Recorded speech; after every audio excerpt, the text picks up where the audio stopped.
going on, guys? Welcome back to the channel. Hope you're having a great weekend. Today I'm finally getting upgraded the front bumper on my Jeep Wrangler. I didn't want to break the bank, so I ended up looking at Marketplace and I actually found a factory Rubicon JL front bumper. I've seen these go on the JK, so I ended up hitting this guy up and we met and he sold it to me for 60 bucks. It's a steal because the Rubicon bumpers go for well over 200 bucks. So I'm gonna go ahead and put that on and get rid of that ugly old JK bumper that's faded and has a big ass dent in the side that I was gonna fix, but you know what? Let's just upgrade.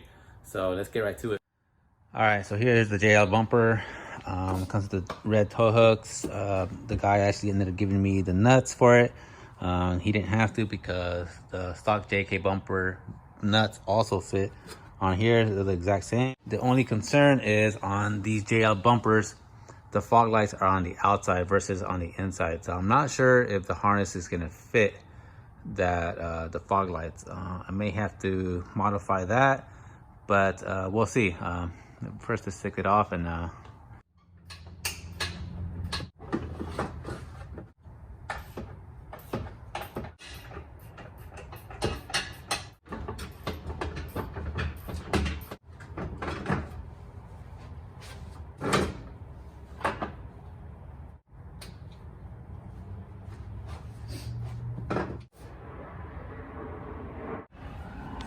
all right, once you get it far enough off, you can disconnect the fog lights on both sides.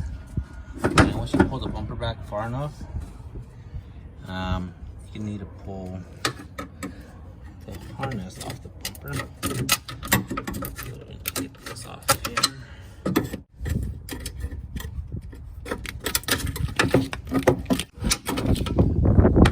Once you get that off, go ahead and pull your bumper off.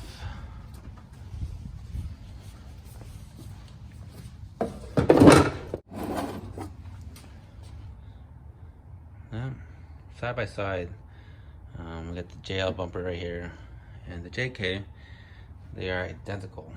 The only thing is that the fog lights on the JL are back here, and I don't know if the harness with the connectors will meet that far.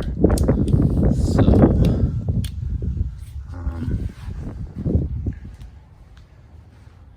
I need to go ahead and take the cover off to see if they're gonna fit. All right, so I've already ran into one problem.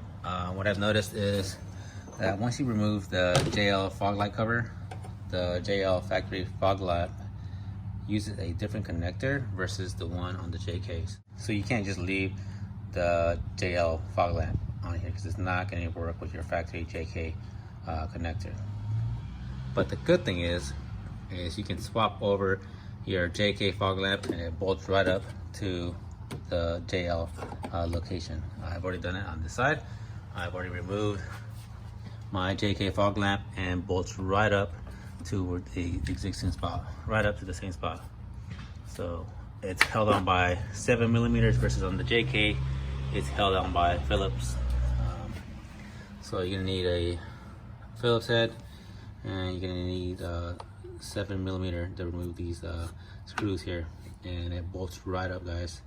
I don't think the harness is gonna be long enough, but we can fix that here shortly. Got the bumper on. I've connected to one side and the other side is just not long enough. I mean, I got this thing stretched out and it's just short. I even pulled it off the frame here, but it's just not long enough. So I'm gonna have to cut it right here and just make the connector a little bit longer so it'll reach this side.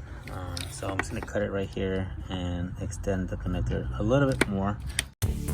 All right, so I've got all my connectors soldered and I'm gonna go ahead and electrical wrap the wire so you can see it.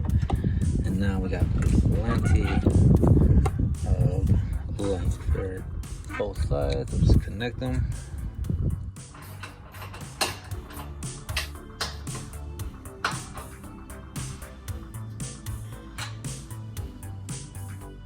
All right, guys, so the Bumper is on and it looks great.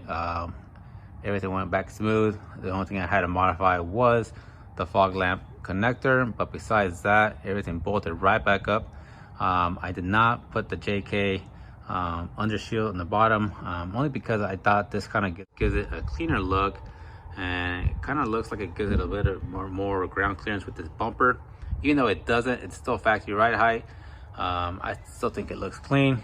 I was still able to utilize the trim cover on top. I put that back on, and I was able to put still able to utilize these covers in the back.